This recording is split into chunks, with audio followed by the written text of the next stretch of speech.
Semua salahnya. Bab 206.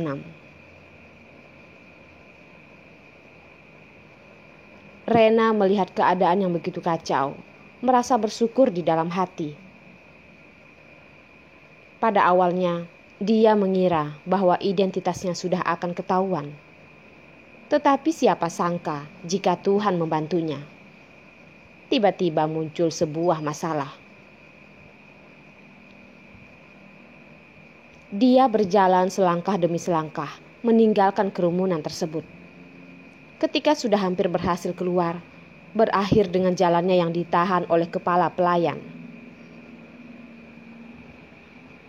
"Maaf, Anda tidak boleh pergi." Rena mengecilkan suaranya dan tersenyum. "Di sini tidak ada lagi urusannya denganku. Aku melihat memang sebaiknya jika aku pergi." Kepala pelayan itu menatapnya dan berkata, "Bukankah kamu berkata jika kamu adalah ibu kandung dari Tuan Muda?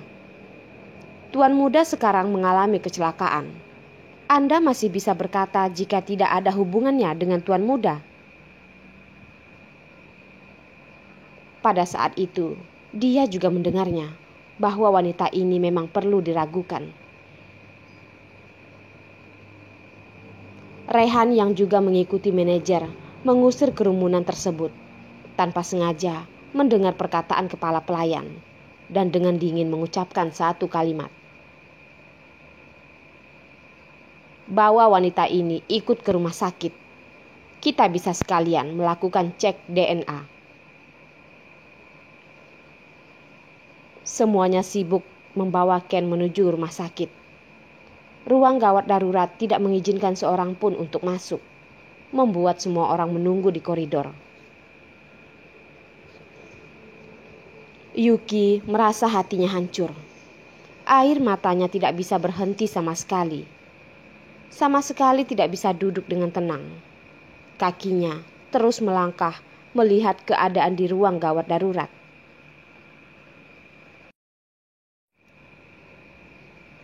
Kakek Rehan melihat dari samping, hatinya berpikir, dibandingkan dengan wanita yang tadi, reaksi Yuki lebih mirip seperti ibu kandungnya Ken. Pada saat Yuki tinggal di kediaman keluarga Rehan, dia sudah memiliki perasaan tersebut. 5 tahun setelahnya, perasaan tersebut semakin kuat. Kakek Rehan memandangi Yuki dengan seksama. Mata Yuki dan alis Yuki semakin lama melihatnya, semakin membuat dia merasa terkejut. Model ini, kontur ini, benar-benar sangat mirip dengan Ken.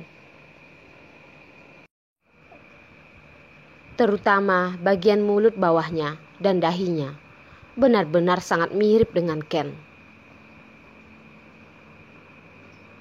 Di tengah kepanikan mereka semua, dokter berjalan keluar. Mata anak ini terkena sinar yang sangat kuat. Kerusakan pada kornea matanya agak sedikit serius. Sekarang, aku sudah memberikan anak ini obat penenang. Dia sekarang sudah tidur dengan pulas. Sekali mendengar jika kornea matanya Ken memiliki masalah yang serius, Yuki sedikit lagi sudah hampir pingsan. Rehan masih bisa menjadi lebih tenang sedikit dengan kakeknya memberikan pertanyaan teliti kepada dokter.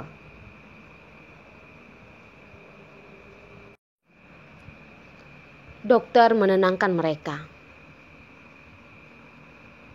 Meskipun lukanya agak sedikit serius, matanya bisa kembali melihat, tetapi sedikit lebih susah.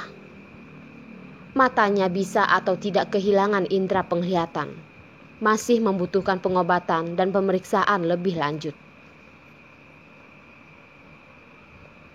Setelah dokter memberitahukan hal ini, semua orang meredup. Suasana di koridor berubah menjadi sunyi dan dingin. "Yuki, Bagaimana bisa kamu memberikan anak-anak mainan yang berbahaya begitu? Apakah kamu sengaja? Rehan membuangmu, lalu kamu marah dan ingin membahayakan Ken. Tania merupakan orang pertama yang berjalan ke arah Yuki. Suaranya membuat semua pandangan tertuju kepada Yuki. Rehan sama sekali tidak menghentikan Tania. Yuki juga tidak menghindar. Dia menegakkan badannya melihat ke arah Tania. Hatinya sangat sakit hingga kesusahan untuk bernapas.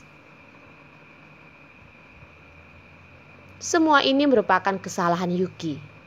Jika dia tidak memberikan pistol itu sebagai hadiah, Ken tidak akan mungkin mengalami masalah apapun.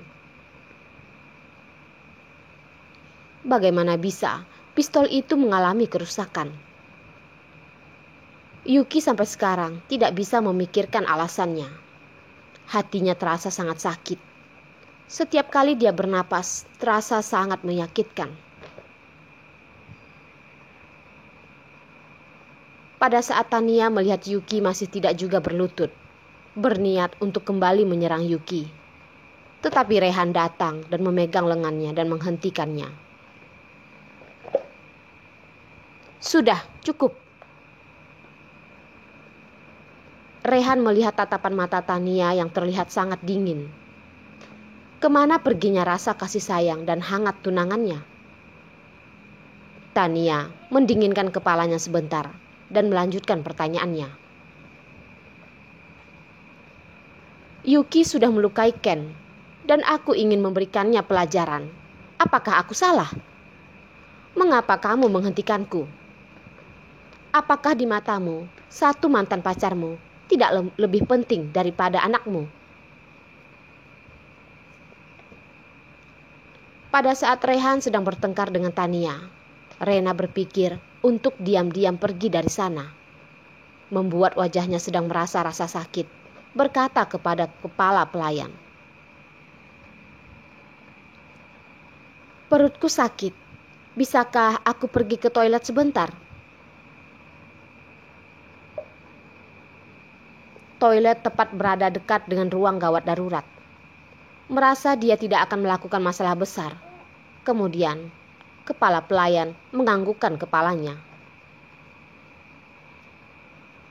Rena terlihat seperti orang yang memiliki penyakit pencernaan. Berlari kecil menuju toilet. Rumah sakit ini sudah pernah dia datangi. Toilet ini berhubungan dengan toilet lelaki. Di samping toilet lelaki, ada sebuah tangga.